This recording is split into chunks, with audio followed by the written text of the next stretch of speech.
The big issue, obviously, is the state's commerce depends on making sure these freeways are clear for people to drive the semis and their trucks going to and from work.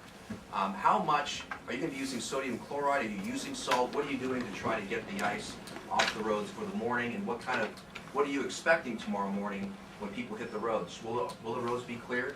Well, we're going to have freezing rain this afternoon through central Ohio. The primary tool that we use to fight that will be salt, and I expect tomorrow morning that the roads will be clear. Second question to you, Governor.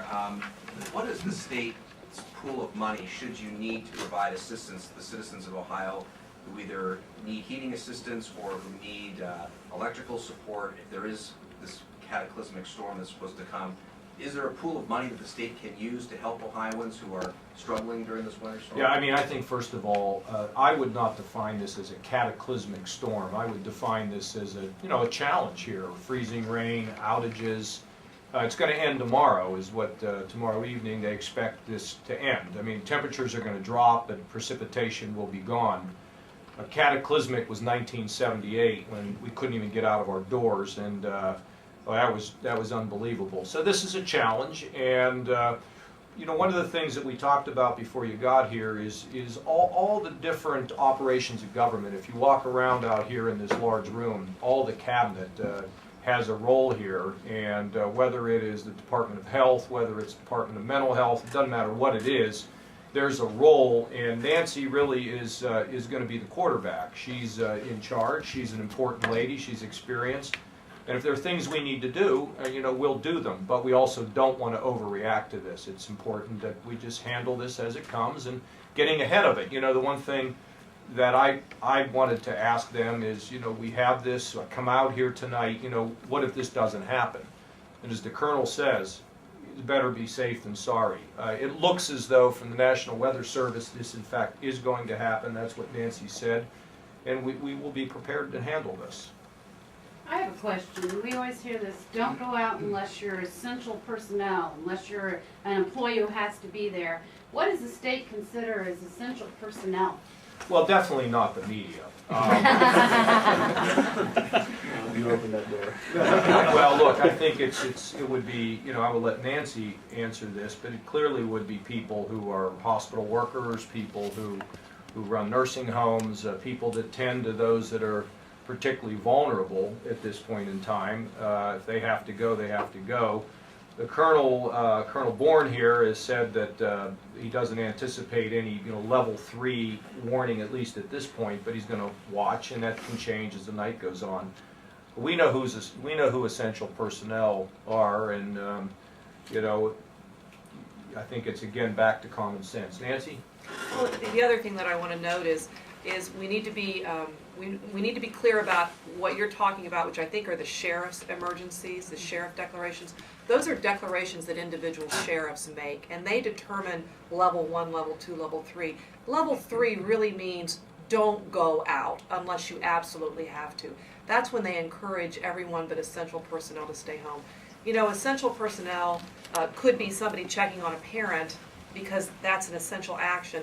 What they usually mean are medical, fire, law enforcement, emergency workers of some kind. Not somebody who just wants to go to the mall because it's empty. To the Highway Patrol, do you have recommendations for drivers in terms of distance between vehicles, speeds in which people should be driving, those that do have to drive tonight and tomorrow? Yeah, I think the first advice is if you don't have to go out, don't go out. Let ODOT and the local crews take care of the roads. It's always helpful. Second, make sure you have plenty of time. Double or triple the time that you think it's going to take you to get from point A to point B. Make sure you have some kind of communication device or have notified someone that you're about to go out, and make sure that they're aware that there's probably some extra time involved. And believe it or not, in these types of conditions, usually the number of people that are seriously injured or killed drops because speed drops. And so adjust your speed, make sure you slow down, wear your safety belt, and just be patient. I think everybody in this room, at one time or another, and I was out driving after the election, and I went to turn on Kasich Road, and I hit the ice. There is not a more terrifying feeling in the world than, except for one of these patrolmen pulling up behind you. Other than that, when you lose control on the ice, you know, in your car, right, you've been there, so slow down. We saw some knucklehead driving in and out, and I wanted Toby to flash the lights or something. The guy was driving like a maniac, but you know, everybody just be cool, it'll be fine.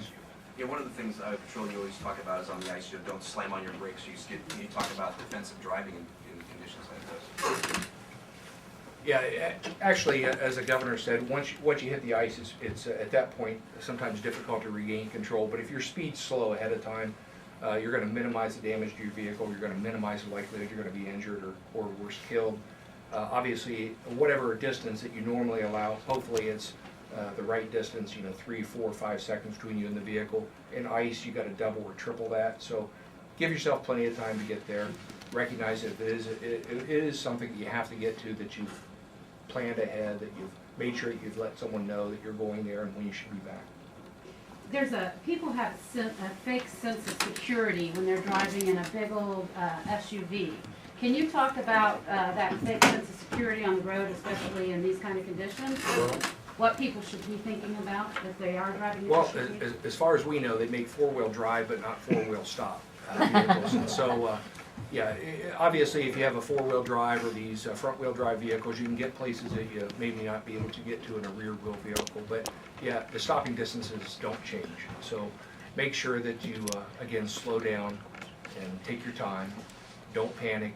If you go into a slide, the best thing to do is to try to turn in the direction you want to go. And it's probably the easiest driving maneuver. Sounds like it's common sense because it is. You know, I think that's all. Anybody else? Yeah, I've got one. Yeah. Just, you know, I know some. Let me just say this. Sure, go Look, I think we have to think about ourselves as mothers and fathers, and we got kids, and kids are dependent on us to be around, and so we put our kids first. It'll guide what the heck we do in terms of going out at night, how fast we go, and whether we're in the SUV. It's the children first. It'll be fine. Real quick, some states have issued states of emergency to activate the National Guard ahead of this storm. Do you anticipate doing that at all overnight or even into tomorrow if things go It downhill? has not been recommended I would do that. We feel, Nancy, if she felt we needed to do it, we would do it, but we think that the action we've taken so far will be fine. If conditions change, I'm sure I'll get a call, and the general is here, and she knows what she's doing, and we'll do what we need to do. Thank you all very much.